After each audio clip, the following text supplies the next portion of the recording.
Hi, I'm really sick. I'm actually on death's doorknob. So I need to tell you about books. You know what a great place to be sick is? In the bed. I don't know, is this a good angle? We might have to pause for some cough attacks, but maybe it's like pneumonia or pleurisy? I don't know.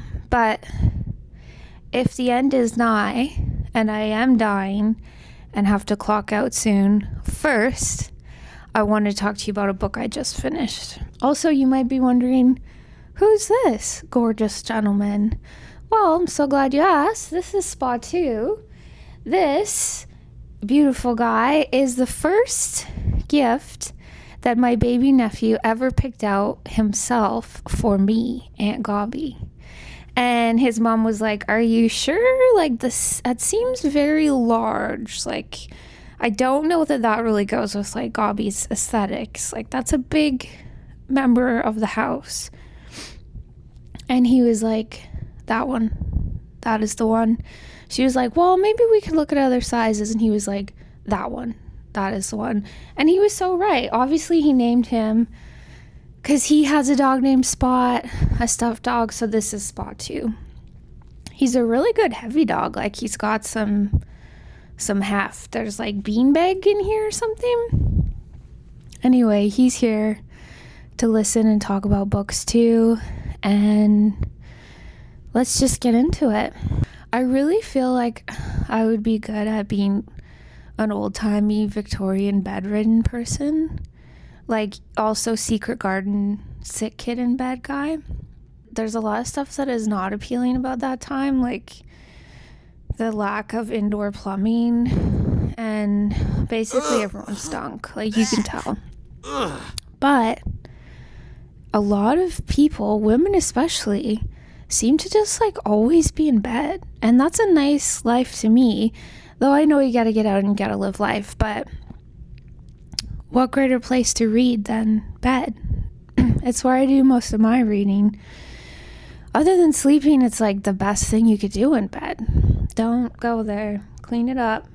Speaking of just being in bed, bedridden and ill with a wasting disease, this brings me to the book I just finished, The Mother's Recompense by Edith Wharton, which starts out with the main character in bed just lounging. Like, I feel like a lot of these ladies were just in bed very often. It also seems like even if they didn't have a lot of money, they had like a service person. Like, I guess she called her like her maid or like her girl. Not good with like slavery, but I think it was like just like a maid. Yeah, this amazing book starts with that, where she's just, the main character's chilling in bed, and then her girl, her maid, comes in with her mail and some violets and is like, "Madam, you have a telegram." And they're like, "What?" Okay, wait, back up. So she lives in the French Riviera. What more do you want? Start this book immediately. She's sort of like, it alludes immediately to, she's like run away from her past. She sort of lives on like this Christmas island with all these other kind of misfit toys. They don't really talk about their past, but they have like a pretty good life. They go to dinner parties and they're chilling, you know. They have like, they've established their own kind of social order away from wherever they were kind of banished, obviously. Anyway, this telegram is like, "Hey, the ex-husband that you ran away from, not only is he dead, but your horrible in-law mother also just kicked it. So want to come back and live in your amazing house on Fifth Avenue in New York?" And the letters from her daughter, who she left. And she was like, "Come on back. Love ya. No worries." So yeah, obviously her daughter's had a lot of therapy. I don't know. I think that's how it starts. And then it kind of explains why the main character left. Though they don't ever really explain. Like, it just kind of gives the idea that her husband was annoying. Enough said, girl. So yeah, apparently her husband was so annoying that she had to just get out of there. And they don't really say, like, he wasn't like abusive. He was just like, he was annoying and he was cheap, which is annoying because he was also rich. So it's like, yeah, I get it. So she just couldn't take it anymore and she had to leave. This is like 20 years ago, they're explaining. So she had to leave, and because it's old-timey, like, in order to leave, you kind of need like an exit plan. So she basically leapfrogged to another annoying rich man who like helped her escape New York on his yacht. And she wasn't even thinking about how annoying yacht man was. She was like, I just cannot stand being around this annoying husband guy anymore. So she takes off, and then it's like, oh, she also had to leave her young daughter, who's like, I think like 2 or 3. Super tragic, but her husband was just so annoying, she had to leave. So she goes to the French Riviera, sets up shop there with her weird new misfit friends, tries repeatedly to like see her daughter, and her annoying husband's like, not a chance. And then she tries to reach out to her mother-in-law, and her mother-in-law is like, return to sender, here's a letter from my lawyer, you know? So eventually, see how winded I am? Like, is this it? Anyway, my chest hurts so much. Just on the right side. What does that mean? Anyway, after a few years of trying, she basically gives up and is like, I'm never going to see my daughter again. But my husband was so annoying. So what am I going to do? So she kind of just like gives up, has her life there for 20 years. She's never really been in love because like that's been her bad experience of men. Has like some dalliances. But then recently, while she's still there, there's been like this guy, and the name kills me, Chris. I don't know why that name is so funny to me, but like in the 1920s, there were guys just walking around named Chris. It must be like Christoph or like Christopher, I guess, like Christopher Robin. It just seems like such a now name, and not even now, but like such a like 40-year-old DJ name. I don't know. It kills me every time they say this name in the book. So Chris is obviously an F-boy, old-timey. He's like quite younger than her, but she's just never felt this way before. She's so in love. So yeah, but then they don't really say what happened either, but basically he ghosts her, and she's like, fuck, like I finally find this love and this feeling, and he doesn't want anything to do with me. What happened? So she's like trying to find him and like super hung up. Anyway, then the telegram comes, and Alina, which is a good old-timey name, her girl, is like, telegram, blah blah blah. So she gets that, and she's like, oh, awesome, I'm getting out of here. She goes to her last like dinner party, and she's like, guess what? Peace. They're like, what are you doing? Come somewhere with us here as our guest. And she's like, actually, I gotta go to New York, so bye. And they're like, okay, fancy. She goes to New York. She's not sure. She's like, is this gonna go well? Like, does my daughter hate me? It's debatable. But when she arrives at like the dock, by the way, I'm gonna tell you the whole story, so this is spoiler. This whole thing is gonna be a spoiler. So if you plan on reading the book, maybe do that first, then come back. But if you're like, why don't I just get the summary here? That's also great. I do recommend reading it though. It was really good. So she gets to New York. Her daughter's waiting on like the boat docks, and she's like, mother, super nice, like as though nothing ever happened. And she's like, all right, I can work with this. And there's also this like old house guy. He was like their driver, or like, I don't know. He's basically now the girl's guardian because everybody else died. And he's always had a secret crush on the mom. But she's like, hey, nice to see you. You look pretty old. He's like, you haven't changed a bit. So they hang out. They're living in New York. She's like in this awesome house. She has money again. She's going to all the dinner parties she used to sit at 20 years before as a young bride and be like, this is insane. But she has her daughter, so it's all good. And then one day when she's walking in Central Park, or like near it on Fifth Avenue, she sees fucking Chris. So she's like, whoa, blast from the past. Like, where have thou been? And he's like, so lovely to see you. Like, such a classic Chris move. And I'm just in New York for a few days, and I'm working for blah, blah, blah in Baltimore. And she's just like, whatever, dude. Like, I hate you so much, but also love you. And it really rattles her. But she pieces together after she also saw her daughter's friend, who she finds annoying, going down the same kind of like path in Central Park. So she's like, are these guys like clandestine meeting right now? Like, is this my life? I thought I escaped it. Plus this guy ghosted me. So she's kind of reeling from that. She does not obviously want her daughter to know she was like hooking up with this guy, because basically when she was gone for 20 years, the people in New York kind of like almost made her like a martyr status, because she was denied seeing her daughter, and they just sort of pictured her as like this kind of saintly, like they didn't picture her like going on dates. So she doesn't really want to be vocal about that, especially with like a young DJ Chris. So anyway, she's super annoyed. She's like, wow, am I gonna like run into this guy now? So awkward. But anyway, she's like, she suspects that the friend and the guy are dating, but she's just like, whatever, I'm moving on with my life.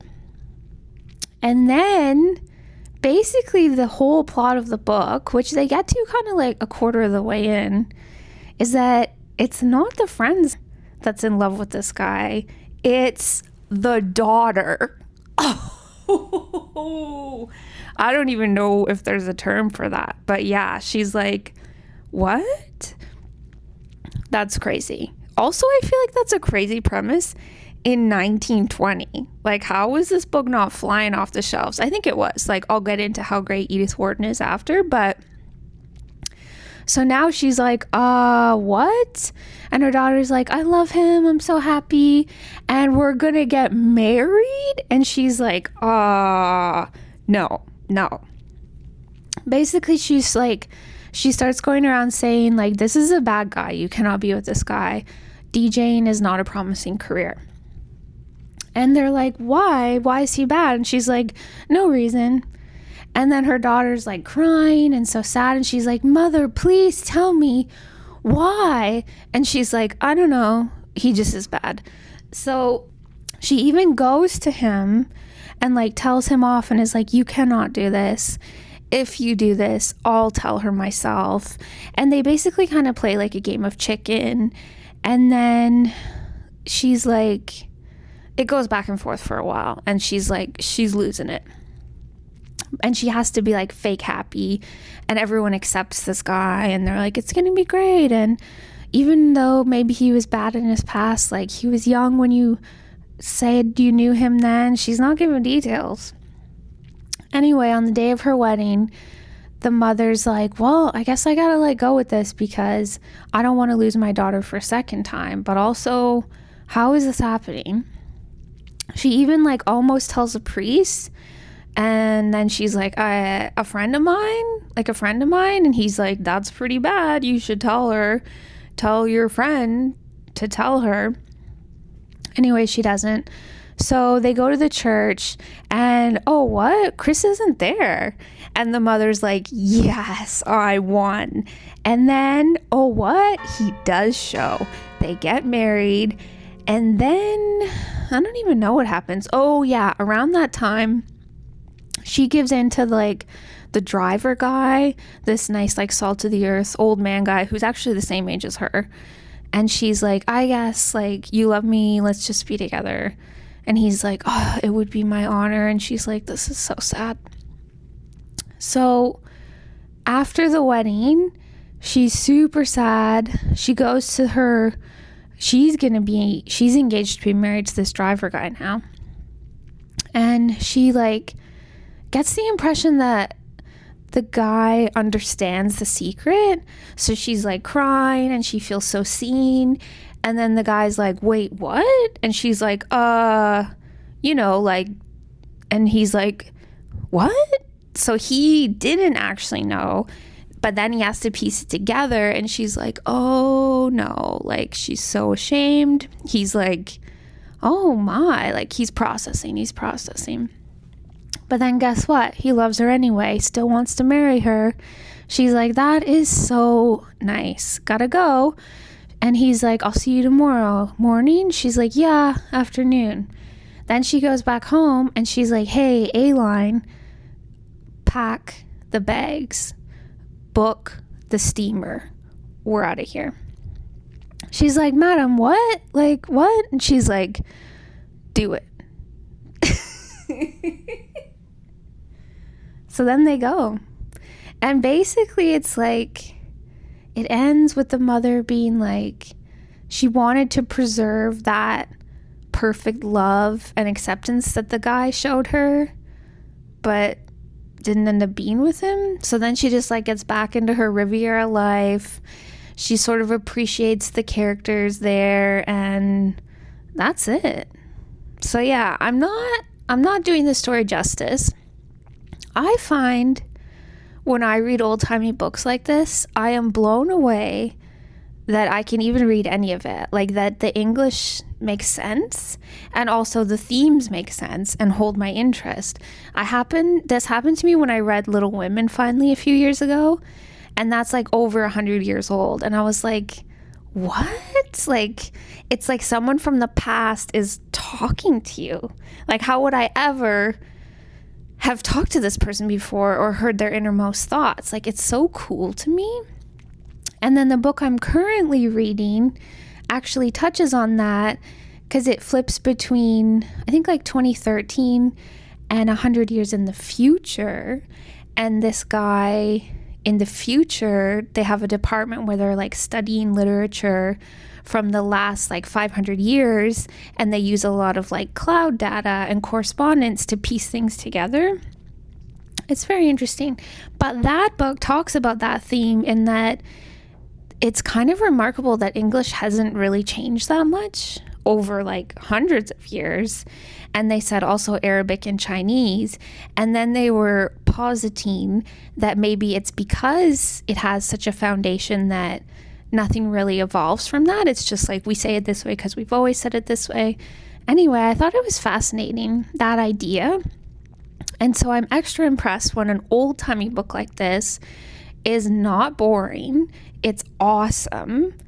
And yeah, I loved it. I don't think my synopsis is going to sell you on it, but it was awesome. And that's not even her best book. So I will probably finally get around to reading her other ones.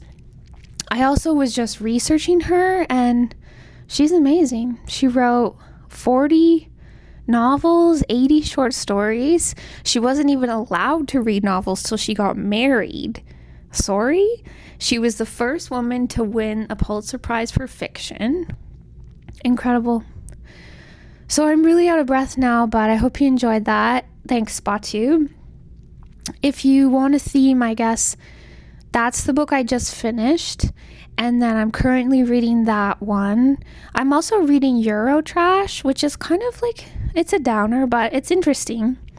And then next up, I'm not sure what next to read.